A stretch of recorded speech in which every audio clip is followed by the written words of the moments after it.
In this video, we explore how to write all of the possible inputs and outputs for a logic gate using truth tables, and we also take a look at more complex circuits.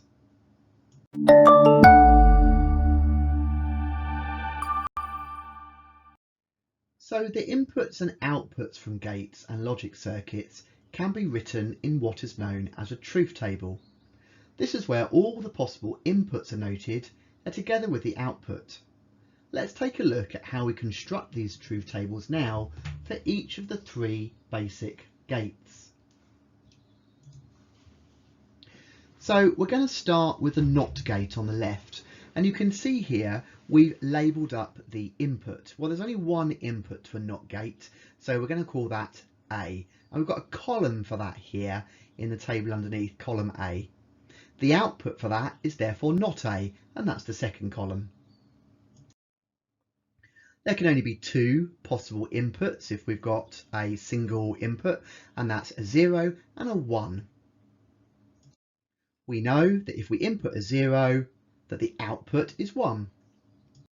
And if we input a 1, the output is 0. So that's the truth table for a NOT gate, showing all the possible inputs and outputs. Now with an AND gate, we've got two possible inputs. So we've got two columns here called A and B.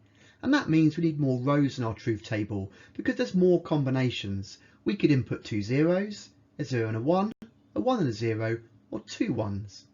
And the final column is the output, which is the result of A and B. So if you remember, with an AND gate, both the inputs, A and B, need to be 1 for the output to be 1. So in this row the output would be 0, in this row the output would be 0, in this row the output would be 0, but in the final situation where both A and B are 1, the output would be 1.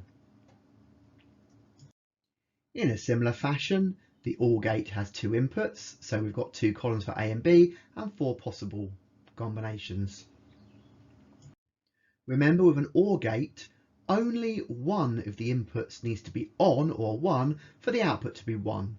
So in the first row, they're both 0, so the output is 0. In the second one, the output is 1 because at least one of the inputs is a 1. The same is true for the third row and for the fourth row.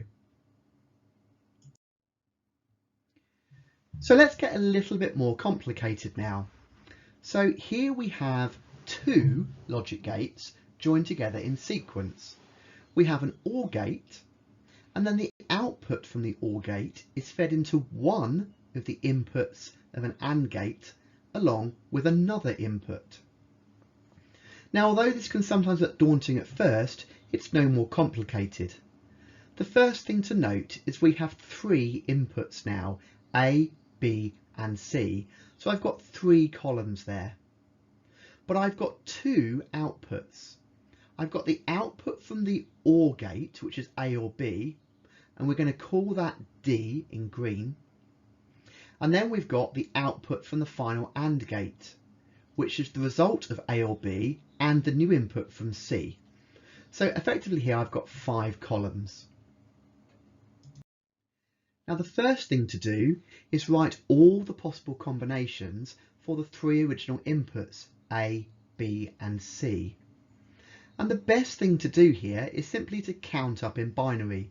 So you can see I've got 0 in the first row, followed by 1 in the second row, then a 2, 3, 4, 5, 6, and then 7. So we've gone all the way from 0, 0, 0 to 1, 1, 1, counting up in binary, so I can be sure that I've got all the possible valid combinations.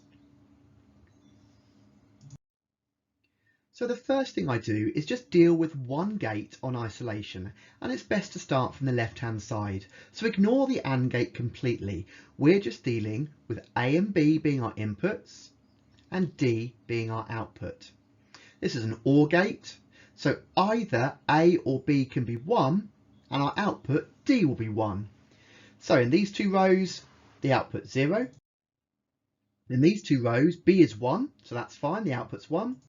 In these two rows, A is 1, so the output's 1. And in these two rows, A and B are both 1, that's fine for an OR gate, so the output's 1.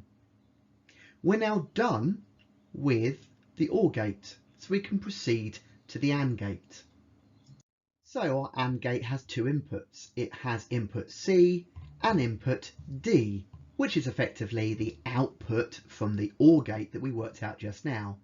And remember, with an AND gate, both inputs C and D need to be 1 for the output E to be 1. So we have 0 and 0, so that would be a 0. 1 and 0 would be a 0. 0 and 1 would be a 0. 1 and 1, both inputs being a 1, means the output E is a 1. Then we have 0, another 1, a 0, and a 1. So although at first it can look a bit daunting, if you break it down step by step, it really is quite straightforward. So let's just have a little recap then on the screen for you to take some notes. These are the 3 basic gates you need to know about for GCSE and their associated truth tables.